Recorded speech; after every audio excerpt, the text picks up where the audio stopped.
And good evening. Welcome, one and all. John Phillips here, Pittsburgh Sports Tonight for the next 60 minutes. Let a few of you get on the stream if you're on our YouTube channel or X. I'm not sure if we're on Facebook just yet, but we're going to make sure that the show does get on the air this evening. Hope you had a nice weekend. Busy week for me last week. I was on the road quite a bit, traveling. My goodness, almost 1,500 miles in my car from Sunday to Thursday. It was a pretty long week, but we did 2 shows live. Wednesday, we did not do a show. I was kind of in transit with meetings in South Carolina, then over to Charlotte for a Thursday morning meeting, which went extremely well. And happy to say that my time on the road was well spent, put some people to work, but more importantly, got a contract, and we're going to put some more people to work, which is really nice. And for what I do, being on the road as much as I am at times, and it's going to get busier here real soon. For me personally, good evening to those of you that are in the chat this morning. Adam says good evening and happy Monday to you as well.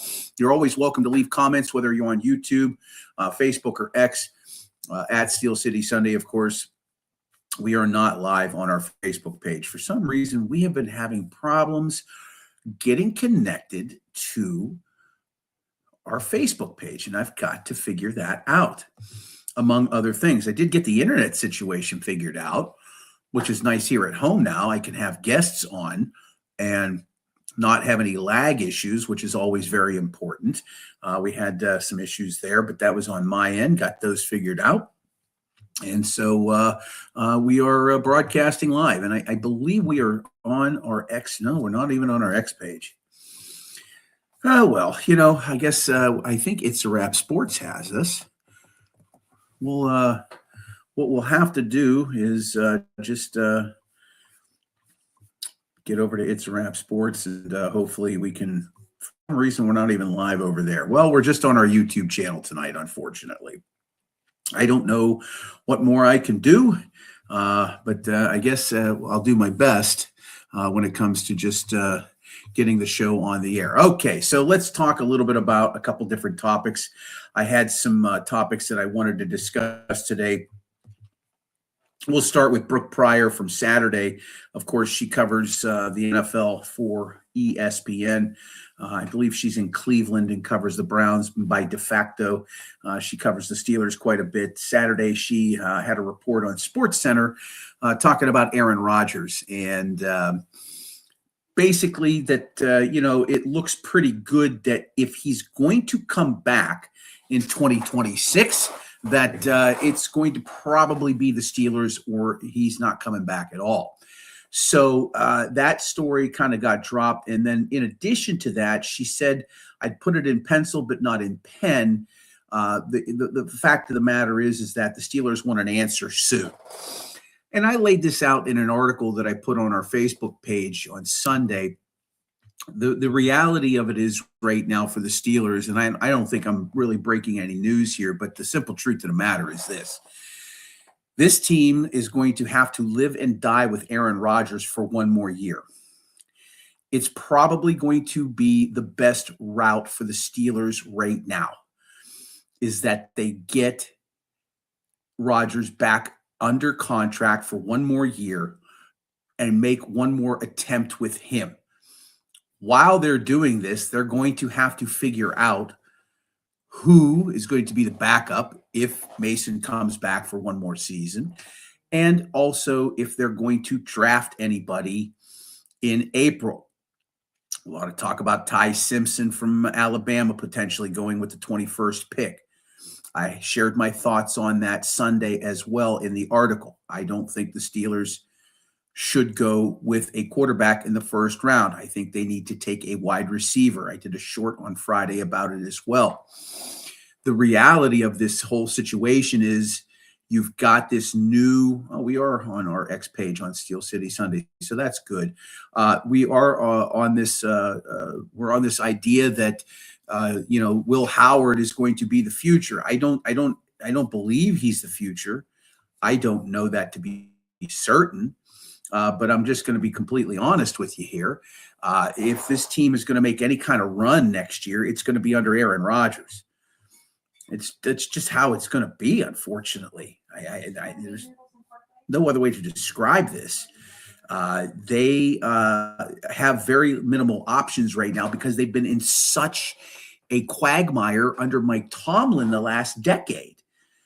They've been in this weird spot for 10 years now, where Mike Tomlin has gotten them to the first round of the playoffs, if he got them there, and they get blown out. And so therefore they float in this sea of 18 to 21, 22 selection for 9 years. And it does not allow you to get into the top 10, to get into the top 5 in terms of where you're going to pick and really get your hands on a marquee talent. They have, and of course in 2022, they decided they were going to go with Kenny Pickett because he was available, right? And again, the hype off of Kenny, they won the ACC, right? They had an amazing year. He had an incredible year. He was projected as a 6th round pick at best heading into that season.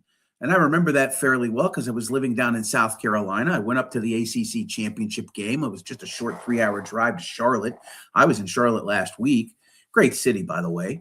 He played in that game. That's the famous game where he was running that football and then he kind of faked like he was going to slide and the Wake Forest defenders, they kind of stopped and he continued to keep running and he scored a touchdown and they changed all the rules.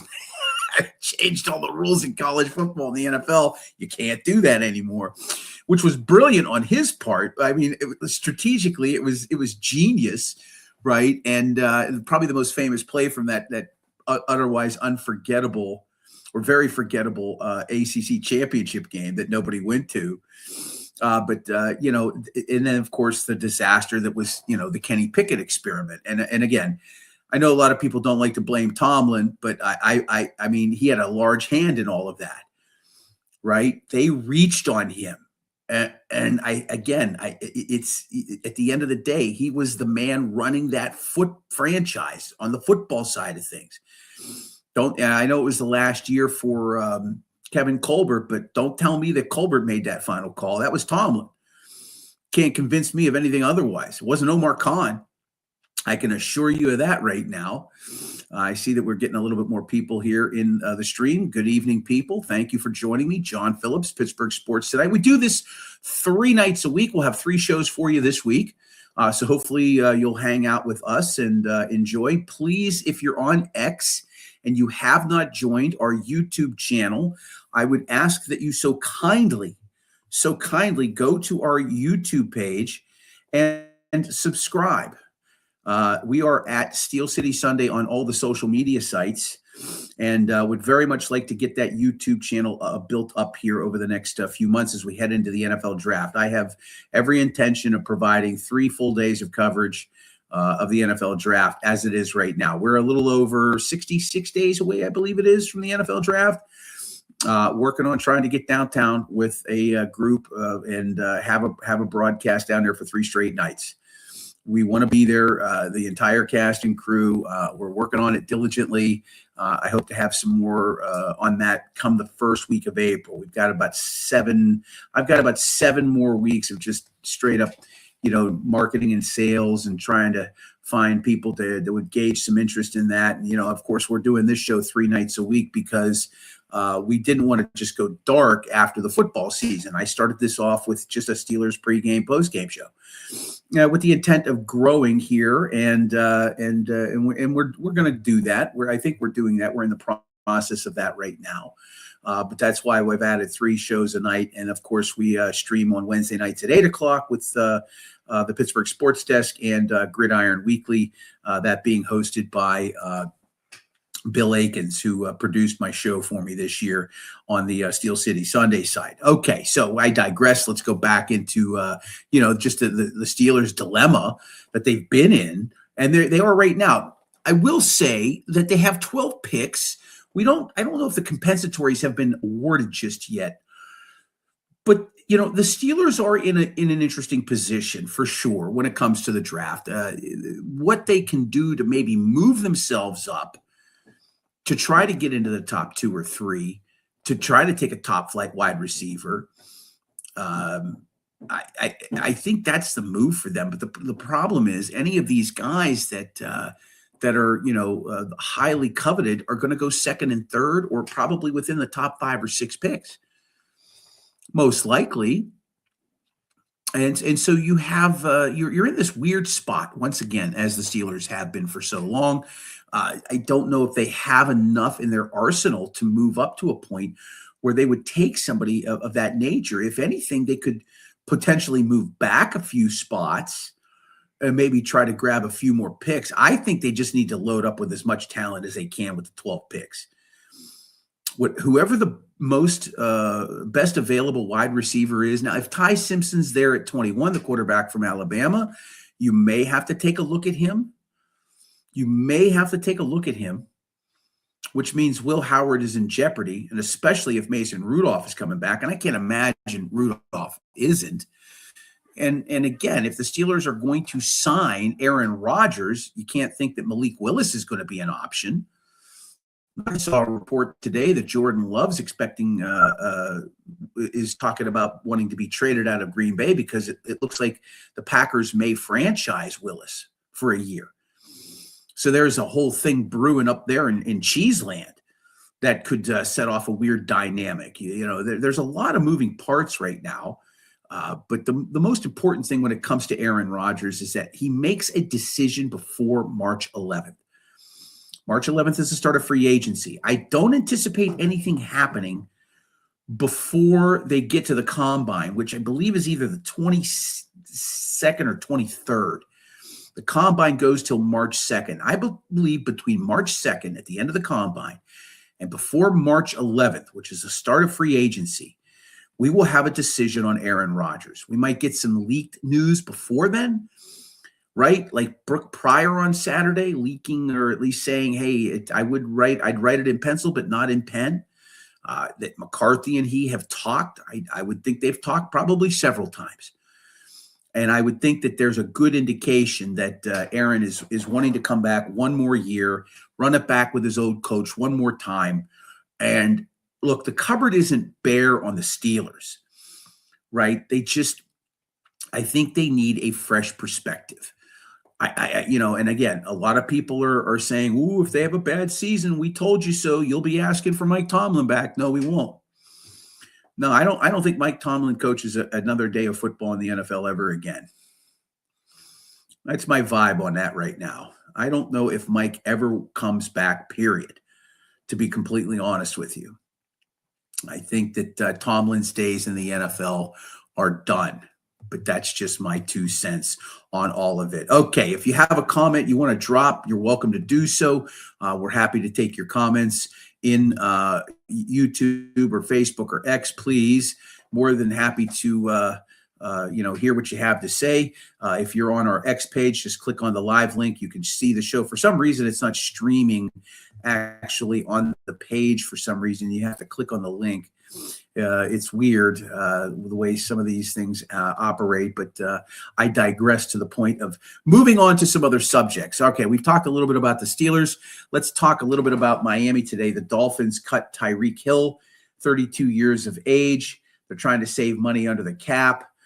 They're looking to probably cut Tua Tagovailoa, their quarterback. That'll come at a specific date and time because in the NFL, you have certain markers in the schedule where when you cut a player, it costs you X, but if you wait on this date, it's Y, and if you wait another date, it's Z. But yet Cheetah at 32 vowing on social media that he'll be back for another season. Look, is he worth something? You know what I mean? Like, he's coming off an ACL. He had an injury. I don't know what his availability will be like on the football schedule this year. At 32 years of age, probably his best days past him. Is he worth a look? That's the desperation you are in as a Steelers fan. I would say no, but some team is going to give him a go, right? Especially with the Dolphins picking up a large portion of his contract. It's almost like a And Tua falls under the same category where Russell Wilson was coming out of Denver. The Broncos were on the hook for most of it, and league minimum became the case. There's Tua out there. I don't think the Steelers are going to look at him in any serious capacity. Again, I think the best path moving forward for the Steelers is to have Aaron Rodgers under center, and you just have to arm him with some more weapons, right? I want to see Jonnu Smith gone. I'd like to see at least, a rookie wide receiver. I'd like to see them maybe take a shot at somebody in free agency. You arm him with better weapons, especially at the wide receiver core. You bring back Kenny Gainwell and you give Warren and Gainwell another round as the 1-2 combo at running back. I thought that worked fairly well last year for the Steelers, all things considered, right? Warren was never going to be a guy that carried the ball 350 times. He's not built that way. But the combination of Gainwell and Warren was fairly effective last year. And I don't have the final statistics in front of me, but I can try to look them up here pretty quickly. They had to have combined, I would think, for 2,500 total yards.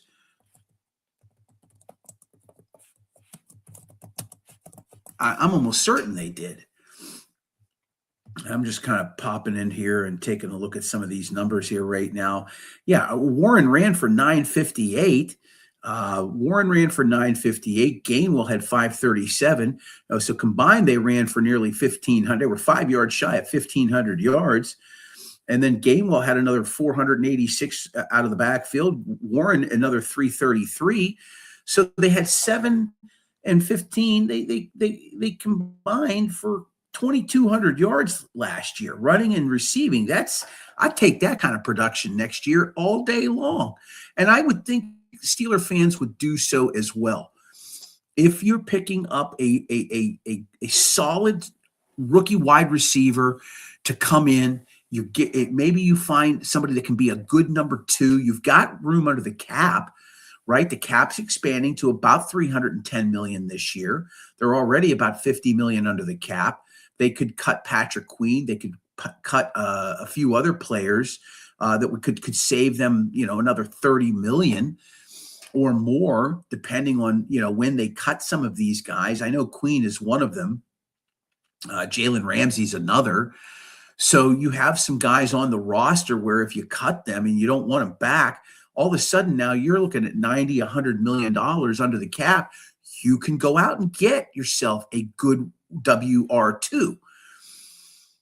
I'm not writing anything off just yet, right? How they play things with the cap, players that they can cut, those types of moves are going to tell me how serious they are with this new administration, Mike McCarthy and his complete staff now, and moving forward with Omar Khan. And they have a plan in place. Once Rodgers has a decision, they protect him. I thought that offensive line played well enough towards the end of the year. They protect him and they figure some things out defensively. They're not in a bad spot. They're in a tough division. They've got good, competent quarterbacks in Baltimore and Cincinnati. You can make fun of them all you want. I don't know what's going on up in Cleveland. I can't wait to play Shedeur Sanders twice. I can tell you that right now. If it's him, right, it's most likely going to be him. But, and they've got a stout defense. I'm sure that defense will be mostly intact when they come back.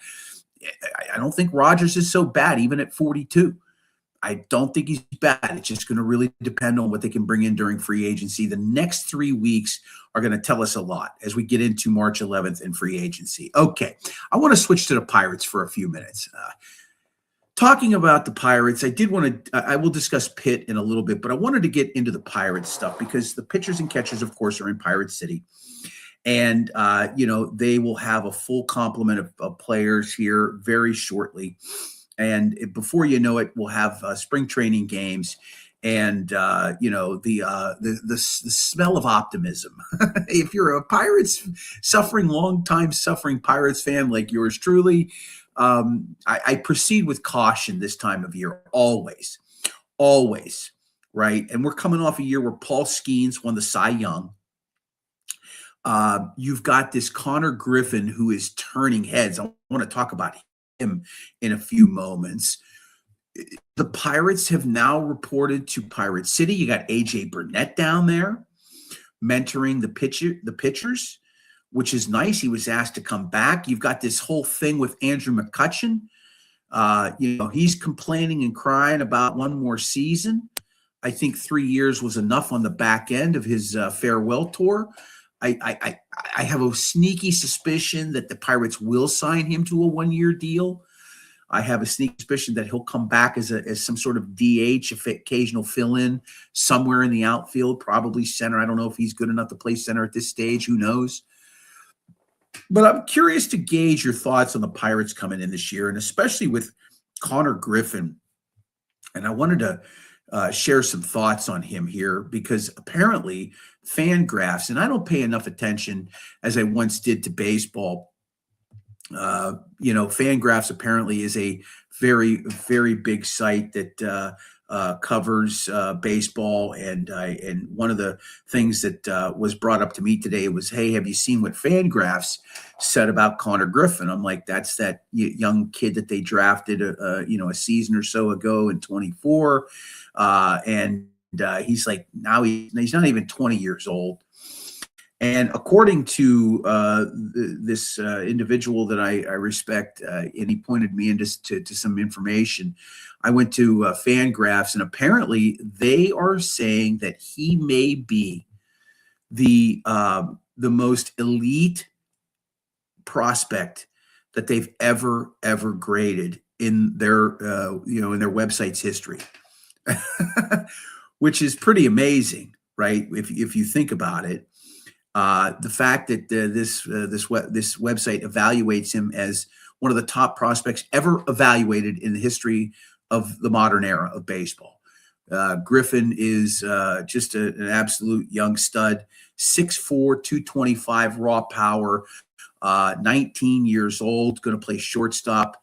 He was the 9th pick overall in the 2024 MLB draft, signed for $6.5 million. And I mean, the way the Pirates handle these young superstars is they baby them in terms of how they bring them up, right? They want complete and total control for as long as they can, right? In Major League Baseball, you have these certain guidelines based on where and when you were drafted. If your parent club has you in A ball, and they decide they want to bring you up to the majors for some reason because you're just so good, your MLB clock for free agency starts at a certain time. But if you wait to a certain point in the schedule, like for example, here in 2026, it might be May 31st. Right. So like if Connor Griffin were to be brought up beforehand, his clock for free agency would trigger. Right. And again, I would have to go and research all of this, but I'm just giving you the kind of cliff notes on how things work. What the Pirates have traditionally done, and you can go back and look at Garrett Cole, you can look at Paul Skeens, you can look at any of the guys that they've controlled in this last 25 years, right, under current ownership and previous ownership, which was, very similar. A top level prospect was never brought up until they reached a certain date on the schedule because it meant the team itself, the Pirates, would lose time on free agency. And they don't want to do that because ultimately what happens is, these players eventually make their way to the major league roster, and then you have off seasons where they go to arbitration and then they get a little bit more money, right? Like Skeens is making, I think, less than $1 million a year. I don't know what his contract calls for this year, but last year I'm certain he was making less than $1 million a year. And he won the Cy Young, right? And I think he went to arbitration this year and got more money, right? Again, something I will try to look up. I was a little busy today. I'll do some of that research later tonight when I'm not sleeping, which is most of the time, and I'll take a peek. But they want to control time, right? That's the goal of the organization. They want to control the player for as long as they can. They're going to get as much as they can out of the individual because they know deep down at the end of the day, no player is going to sign a friendly extension, even for a year or two, to the club. They want to go out and maximize their value. And the way contracts are looking at this day and age, Connor Griffin, whenever that time comes, and if 2030, 2031, whenever he is brought up, this five-tool superstar with a massive power is going to command an insane amount of money when it comes right down to it. He is currently assigned to AA Altoona.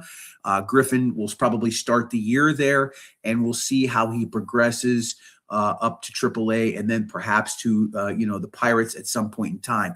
But again, it's about the calendar and what MLB says.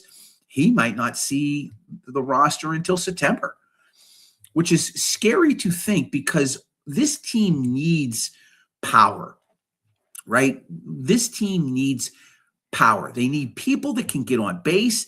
They need people that can hit home runs. They did add Ryan O'Hearn this year, a 2-year, $29 million contract. Earlier today, the Pirates finally got things wrapped up with Marcell Ozuna, who's going to be their DH. It's a 1-year contract with a mutual option for 27, $12 million this year, a $16 million mutual option for next year if he signs.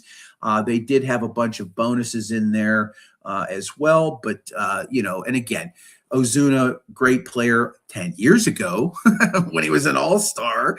I mean, he was an all-star in 24, but, he was an all-star in 2016, 17. He's a 2-time Silver Slugger Award winner. He won a Gold Glove in 2017, but this is a decade ago. But they did add a couple of bats this year. They needed to beef up. Their payroll is going to probably be over $100 million once the season starts, and that's the first time ever in franchise history, I might add. If you go back to 2012, 13, and 14, and 15, they were clocking in there between 75 and 90, 91 million, I think, in 2015, right? They had A.J. Burnett. They lost him. He came back, and, it just wasn't really the same. And that was at the height of Kutch. They had Kutch, obviously, during that stretch, and it was early in his career. And, of course, he went off to free agency once his time was done here to go make his big money. But, the fact of the matter is that they've got this amazing young stud that somehow they got with the 9th pick in 24. And this kid's got all the talent. Like, he's literally a 5-tool superstar baseball player. Right. He is undoubtedly gifted. There was some video of him at BP today, just taking cuts at practice or just at the cage and just killing the ball, just absolutely killing the ball. I mean, I can tell you right now, if he does start the season in Altoona, I'm going to make the trip out 22 and go see him play. I want to see this kid. Right. I want to see what he is all about. I can only imagine how he's going to dominate AA baseball.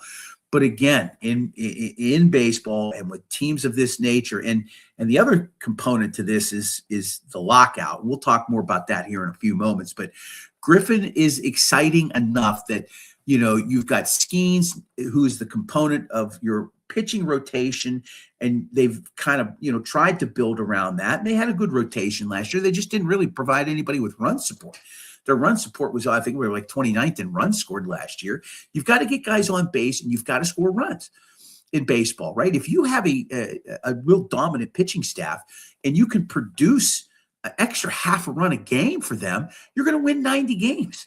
You're going to contend for a playoff spot. I mean, literally half the league gets into the playoffs these days, right? It's 7 teams in each league now. They have a team that gets a bye. The best record gets the bye, and then you have a series of 3 wild card rounds where you have a 3-game series in one location. So you have your division winners, and then you have essentially 4 wild cards. It used to be you had 2 teams made the postseason. You had the NLCS and the ALCS, and those teams that won the division went on to play each other, and then the winner won the league, and then they went on to the World Series. Literally 14 teams get into baseball's postseason now. That's almost half the league. If the Pirates were able to just increase run production by, a half a run, three-quarters of a run a game, they're going to score more runs and they're going to win more games. They were involved in a lot of one-run games last year. They did not provide any kind of support, especially in the first half of the year for Skeens. I mean, that was well documented. I mean, how many games did he pitch last year where they didn't score a single run or one run? Right? It was crazy. Like the concern was that he wasn't going to win the Cy Young because he would have had a losing record. He ended up having a winning record at the end of the year. I think it was 11-10. But they couldn't score runs. They can't manufacture base runners. You've got to that was the whole idea behind Moneyball, right? The whole idea behind Moneyball for the Oakland A's was to get guys that could get on base. If you can find players that are better at getting on base than the guys you had, you stand a puncher's chance of increasing your runs, your ability to score runs. That's what you're looking for. You're looking for more runs. You increase that, average run per game average by a half, three-quarters of a point, you're going to probably add 10 or 12 wins to your total. And then what do you have at that point in time? You have a team that's at 88, maybe 90 wins. You're going to make the postseason. The city will come unglued if they could do that. And yeah, it's nice to see Connor Griffin swing a baseball bat, and I watched that video 2 or 3 times. I think it was Jason Mackey from the Post-Gazette on his X page. Jason does a great job of covering the Pirates. I watched that video like 3 times. I'm like, man, look at this kid swing.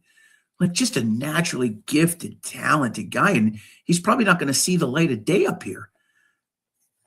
Maybe in September. I don't know. Something for me to look into. I don't know if you have any thoughts on that. You're welcome to share them with me here in the chat section. This is Pittsburgh Sports Tonight. I'm John Phillips.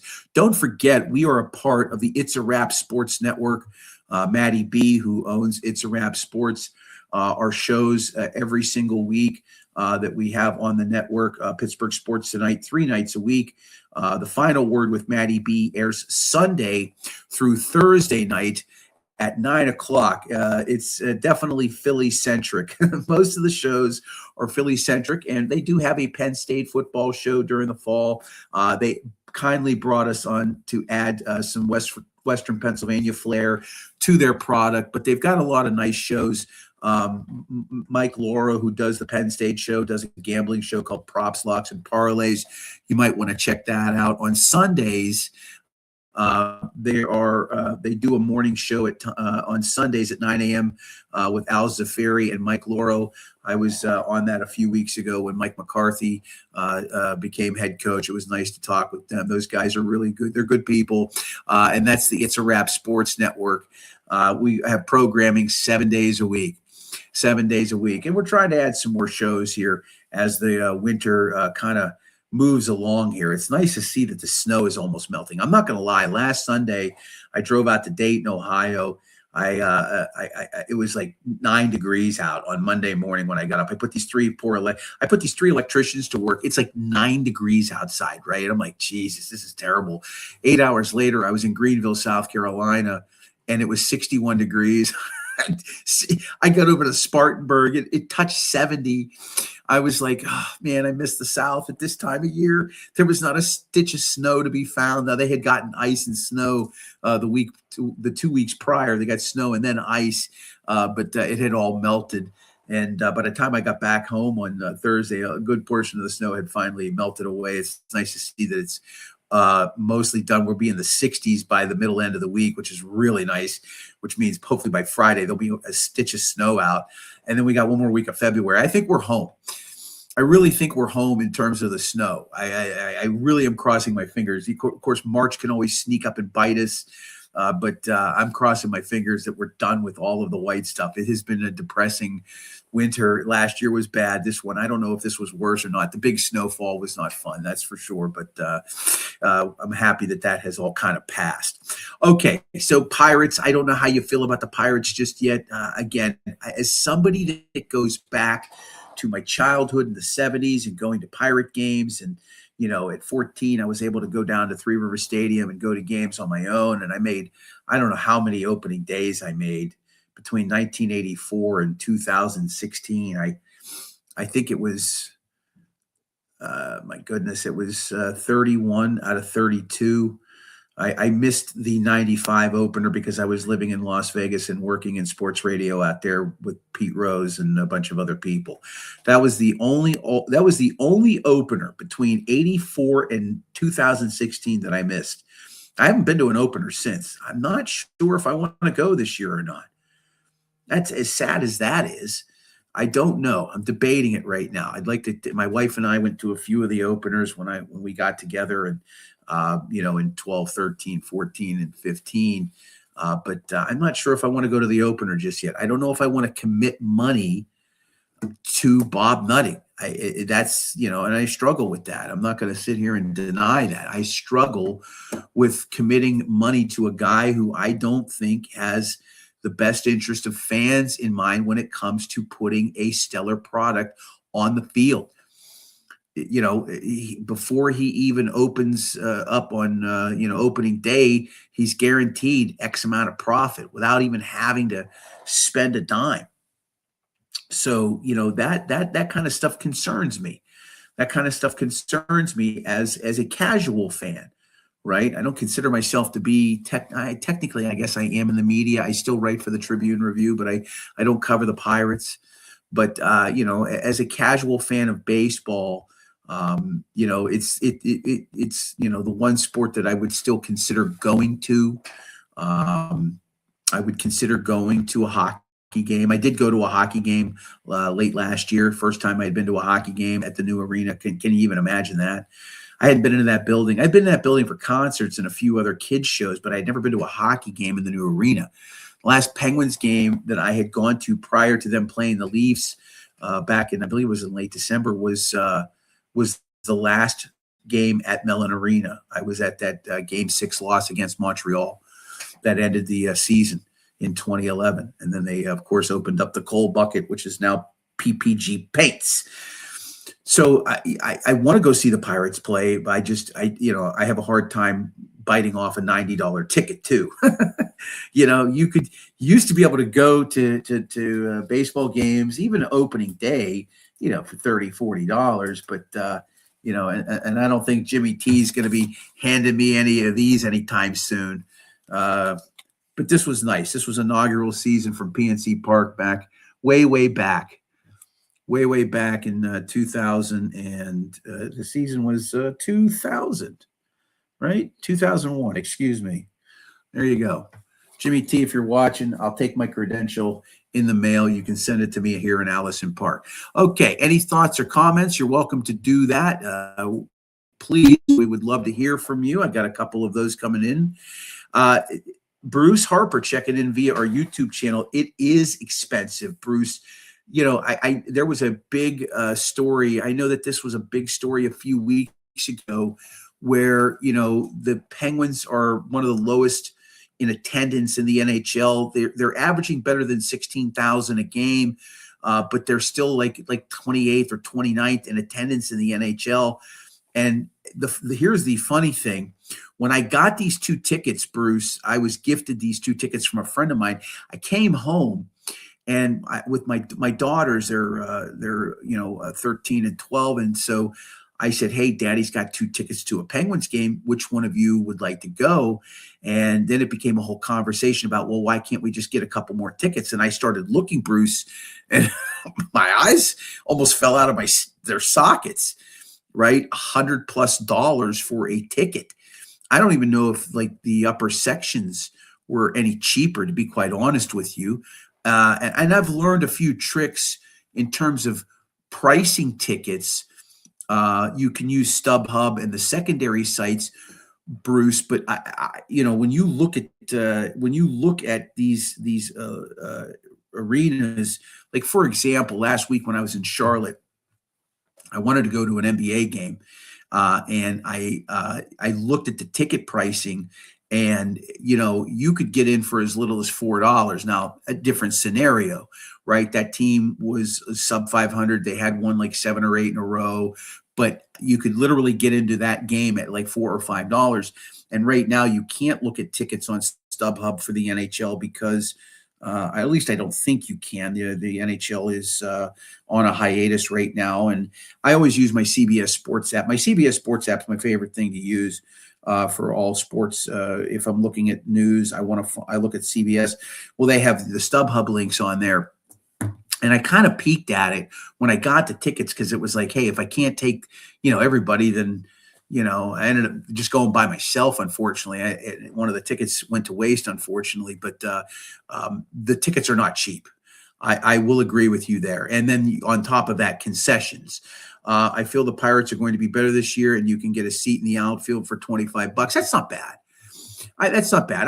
Like I said, I went to a couple of games last year. When I moved back in 24, I went to a couple of games in 24 that I paid for.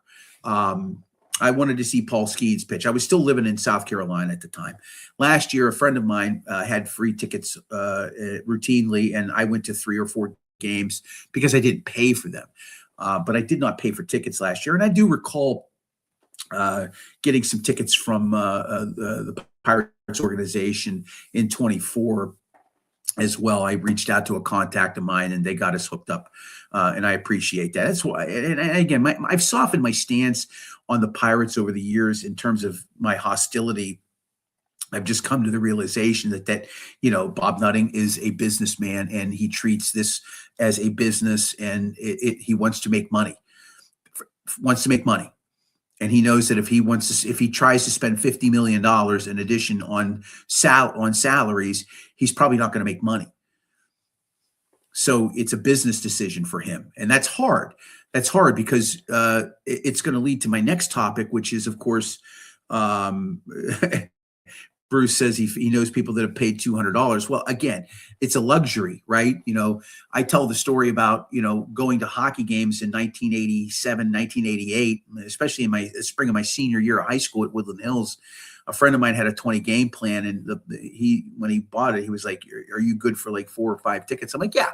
And they were $5. You could go to a Penguins game for literally $5 in 1988, and you could bring your little hamburger, bring little Wendy hamburgers in with me to eat, sit up and eat, watch the game, go buy a Coke for $1 and eat the Wendy's hamburgers and watch a really bad hockey team play. But it was, you got to watch Mario Lemieux, which was pretty cool. But so baseball is heading towards a salary cap. I'm almost certain of it. I think this is after 2026, there's going to be a shutdown, a lockout of some kind. Right. They can't continue. And you've seen some rumblings in the media. I don't know if you've been paying attention to some of this or not, but there have been some rumblings in the media as of late regarding the dominance of the Dodgers. And if you look at their 2026, spending, they're around $360 million, I believe it is. Right. It's far and away the most in baseball. They sign all the big free agents. They've got Shohei Ohtani. They've got everybody that you could possibly think of. If you're a top flight free agent, chances are the Dodgers are going to take a look at you. Until the league gets a salary cap, it's going to be this way. It's a handful of teams and everybody else trying to chase them. Everybody. And they had an opportunity in 1994. In 1994, the owners locked out the players. For those of you that are on the stream right now, if you're under 35, you're probably not going to remember this, but I remember it all too well. I was producing Bruce Kyden's show here in Pittsburgh on WJAS. Bruce used to do 2 hours a day from 3 to 5 on 1320 WJAS after spending 8 or 9 years over on Ardmore Boulevard at AM 1250. And in 1994, in the summer of 94, the owners locked out the players. They called a strike. And Bruce was hurt by that because Bruce was a huge baseball guy. He absolutely loved baseball. It was his favorite sport. He and I would talk about any number of players at the time. And I had a love of baseball because of my mother. My mother was a huge Pirates fan, and loved going down to Forbes Field in Oakland in her heyday and seeing games down there. We'll talk about Scooball being better than Skeens here in a few minutes. Bruce, that's a good question. So you go back to 94 when the owners had a chance to fight the union, okay, the baseball union. But at that time, the players' union was extremely strong, very strong union at that time, and the owners. At the end of the day, what happened is that the owners at the top paid off the owners at the bottom, right? And what you now have seen develop into this system that baseball has, there's a certain threshold that teams have to meet, and if they exceed it, well, that they can meet, right? There's a threshold number, and if a team exceeds it, there's a luxury tax, and that gets put down to the teams at the bottom, with the teams at the very bottom getting the most money, and it kind of trickling its way back up. And that's the system that we've had now essentially for 32 years now. Well, it just doesn't work, right? The Moneyball era proved that, look, if you configure, and this had a lot to do with analytics and the advent of, all of the sabermetrics that had took over baseball. I know sabermetrics has been around for a long time, but it really didn't start to kind of really work its way into baseball until post 94. You started to see more of it in the new millennia. And then, when the A's were able to kind of, in Oakland, able to put some playoff teams together, how did they do it? They did it through advanced analytics and sabermetrics, essentially, right? They were breaking down elements of the game and looking at them in different ways in terms of how to measure production, spray charts, right? Where do players hit the ball? Shifting, right? The shifts in baseball. Those are all components of the new era of baseball. And right now, it's still not helping because the Dodgers have clearly shown that they can go out and just spend whatever they want, get the best talent, put a juggernaut all-star team together, and they're going to win the World Series. Now, they caught a break against Seattle in Game 6 and Game 7, but they eventually won. And by all accounts right now, how do you not like them to win the World Series again this year? And so the money is crazy. I don't doubt it, Bruce. A top player can make more in 1 year than I can make in my whole life, and probably all of my friends too. You're not wrong, right? I mean, look in the NBA, top level guys are making 45, 50 million a year. Baseball, 40, 50 million a year. Quarterbacks in the NFL are in the 40 to $50 million range, right? Hockey, obviously very different, but the three major sports, the top guys are making half a hundo a year. The money has gotten nuts, and I'm not angry at the players. They should be able to try to make as much as they can because they have a window. They have a window where they're going to be elite. They're going to have a window where they are going to be able to max out what they can get.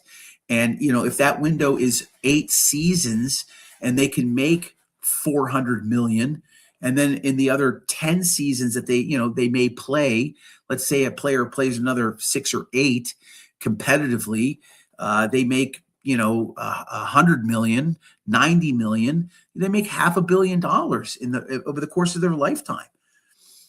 I can't fault them for that, and nor should you, right? But the numbers statistically are just it's out of their minds. The money's just it's astronomical that they make. Shout out from Lance in the Mon Valley with much respect, much love.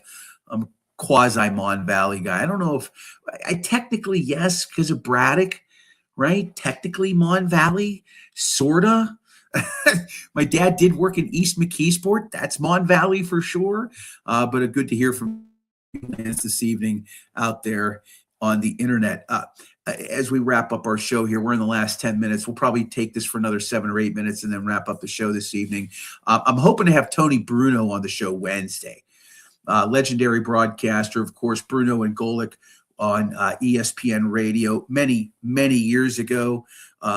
Tony kind of doing his own thing. I believe he lives in South Florida now, retired mostly, but he does do stuff. You can find him on X mostly. I think he may do YouTube, but I'm not really sure. I'm trying to work on him for Wednesday, working on a Pirates guest for tomorrow.